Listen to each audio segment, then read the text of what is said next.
Hello dears, അസ്സാം വലൈക്കും, welcome back. അപ്പോൾ ഇന്നത്തെ വീഡിയോയിലേക്ക് എല്ലാവർക്കും സ്വാഗതം. ഇന്ന് നമ്മൾ ചെയ്യുന്നത് ഒരു DIY ആണ് കേട്ടോ.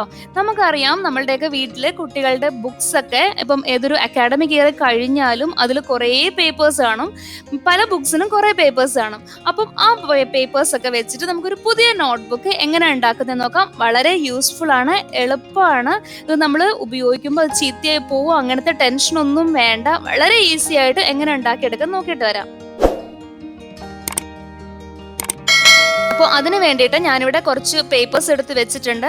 പല ബുക്സിൽ നിന്നും ഇപ്പം 1 ലൈൻ ബുക്ക് കാണുമല്ലോ, അത് 4 ലൈൻ അല്ലെങ്കിൽ സ്ക്വയർ ബുക്ക്, അതിൻ്റെ എല്ലാത്തിൻ്റെയും പേപ്പേഴ്സ് സെറ്റാക്കി വെച്ചേക്കുക കേട്ടോ. ഓരോന്നും സെഗ്രിഗേറ്റ് ചെയ്തിട്ട് നമ്മളൊരു പുതിയ നോട്ട്ബുക്ക് തന്നെയല്ലേ ഉണ്ടാക്കുന്നത്. അപ്പം നമുക്ക് പല പേപ്പേഴ്സ് മിക്സ് ചെയ്ത് വരണ്ട വിചാരിച്ചിട്ടാണ് ഞാൻ ഒരേ ടൈപ്പിലുള്ളത് തന്നെ സെഗ്രിഗേറ്റ് ചെയ്ത് വെച്ചത്. അതാവുമ്പോൾ അതിൻ്റെ ഒരു ലെങ്തും ബ്രെഡ്ത്തും ഒക്കെ സെയിം ആയിട്ട് തന്നെ കിട്ടുമല്ലോ. അപ്പൊ ഇത് ജസ്റ്റ് ആ നോട്ട്ബുക്കിൽ നിന്ന് കീറി വെച്ചേക്കുമായിരുന്നു. അപ്പൊ അതിന്റെ സൈഡൊക്കെ നമുക്കൊന്ന് ലെവൽ ചെയ്ത് കൊടുക്കാം. അപ്പോൾ ഇപ്പോൾ എപ്പോഴെങ്കിലും ഇതേപോലെ നമ്മുടെ സ്കൂൾ അക്കാഡമിക് ഇയർ ഒക്കെ കഴിഞ്ഞിട്ട് നമ്മൾ ഈ ടെക്സ്റ്റ് ബുക്സും നോട്ട് ബുക്സ് ഒക്കെ മാറ്റുന്ന ടൈമിൽ, ആ ടൈമിൽ തന്നെ നമുക്ക് പുതിയ നോട്ട് ബുക്സ് ഉണ്ടാക്കാനായിട്ട് ടൈമൊന്നും ഇല്ലെങ്കിലും കുഴപ്പമില്ല. അതിനകത്ത് വരുന്ന ആ ഒരു ബാക്കി വരുന്ന പേപ്പേഴ്സ് ഉണ്ടല്ലോ, അത് എടുത്തിട്ട് ഇതേപോലെയുള്ള ഫയലിനകത്തൊക്കെ ആക്കി ഒരുമിച്ച് വെക്കുക. എപ്പോഴെങ്കിലും നമുക്ക് സമയമുള്ളപ്പോഴത്തേക്കിനും പുതിയ നോട്ട് ബുക്സ് ആക്കി എടുക്കാം. അപ്പം ഞാനിവിടെ വൈറ്റ് ഗ്ലൂ ആണ് യൂസ് ചെയ്യുന്നത്. അപ്പം ഒരേപോലെയുള്ള പേപ്പേഴ്സ് എടുത്തിട്ട് അതിൻ്റെ ആ ഒരു സൈഡ് ഉണ്ടല്ലോ, ആ സൈഡിൽ ഈ വൈറ്റ് ഗ്ലൂ നല്ലതുപോലെ ഒട്ടിച്ചു കൊടുക്കാം. അപ്പൊ നമുക്കിത് ബൈൻഡറിലേക്ക് ഒട്ടിക്കുന്ന ആ ഒരു സ്ഥലം ഉണ്ടല്ലോ, അവിടെയാണ് നമ്മൾ ഈ വൈറ്റ് ഗ്ലൂ ഫുള്ളായിട്ട് അങ്ങ് ഒട്ടിച്ചു കൊടുക്കുന്നത്. എത്ര തിക്നെസ് ഉണ്ടോ അത്രയും തിക്നെസ്സിൽ കേട്ടോ. അപ്പൊ ഇതെല്ലാം അങ്ങോട്ട് ഒരുമിച്ച് ഒരേ രീതിയിൽ പിടിച്ചിട്ട് വേണം ചെയ്യാനായിട്ട്. അപ്പം ഫുൾ വൈറ്റ് ഗ്ലൂ ആക്കി കൊടുത്തിട്ടുണ്ട്. ഇനി വേണ്ടതെന്ന് പറഞ്ഞാൽ ഇത് നല്ലതുപോലെ സെറ്റ് ആവണം. അപ്പോൾ അതിന് വേണ്ടിയിട്ട് ഞാൻ എന്താ ചെയ്യുന്നത് വെച്ചാൽ, നമ്മളുടെ ഈ ഗ്ലൂ വെച്ച ഒരു പേപ്പറിന്റെ സെറ്റ് ഇല്ലേ, അതിന്റെ മുകളിൽ നല്ല ഹെവി ആയിട്ടുള്ള എന്തെങ്കിലും അങ്ങ് എടുത്ത് വെക്കുക ചെയ്യുന്നത്. അപ്പോൾ ഇതേപോലെ ഞാൻ കുറേ സെറ്റ് ആക്കി എടുക്കുന്നുണ്ട്. ഒരു 3-4 നോട്ട്ബുക്സ് ഉണ്ടാക്കുന്നുണ്ട്. അപ്പം ഒരെണ്ണത്തിന്റെ മുകളിൽ ഞാനൊരു ചെറിയ പ്ലാന്റിന്റെ ബൗൾ ഉണ്ടായിരുന്നു, അത് വെച്ചു. വേറൊരെണ്ണത്തിന്റെ മുകളിൽ കുറച്ച് കട്ടിയുള്ള ബുക്സ് എടുത്ത് വെക്കുന്നുണ്ട്. എന്നിട്ട് അത് അവിടെ ഇരുന്നോട്ടെ കേട്ടോ. ഇത് ഉടനെ തന്നെ പോയി എടുക്കുമൊന്നും വേണ്ട, നല്ലപോലെ ഡ്രൈ ആവട്ടെ. ചിലപ്പോൾ ഇത് ഓവർനൈറ്റോ നെക്സ്റ്റ് ഡേ ഒക്കെ ആകും. നമ്മൾ ആ സൈഡിലും തൊട്ട് നോക്കുമ്പോൾ അറിയാൻ പറ്റും ഇത് ഡ്രൈ ആയിട്ടുണ്ടോ എന്നുള്ളത്.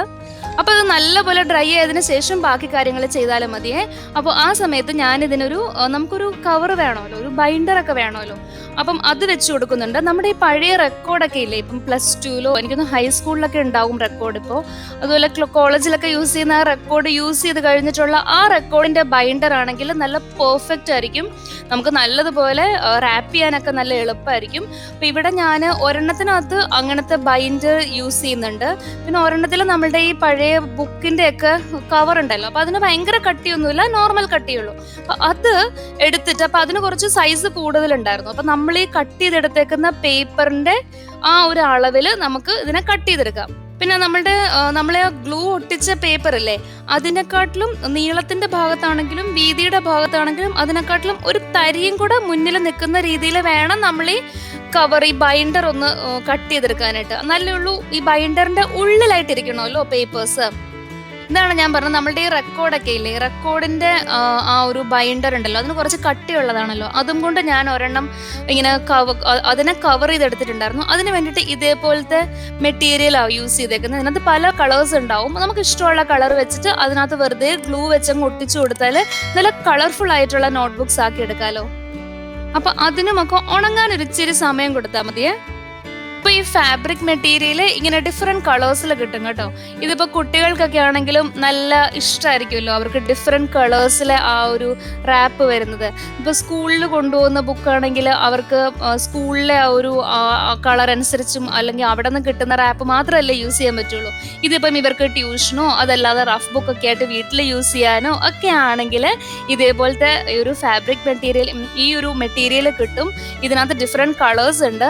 ഇതൊരു പാക്കറ്റിലാണ് വരുന്നത്. എനിക്ക് തോന്നുന്നത് അധികം എക്സ്പെൻസീവ് അല്ല, 10 പീസിന്റെ ഒരു പാക്കറ്റ് ആയിരിക്കും വരുന്നത്. അപ്പൊ അതിനകത്ത് കുറെ കളേഴ്സ് ഉണ്ടാവും.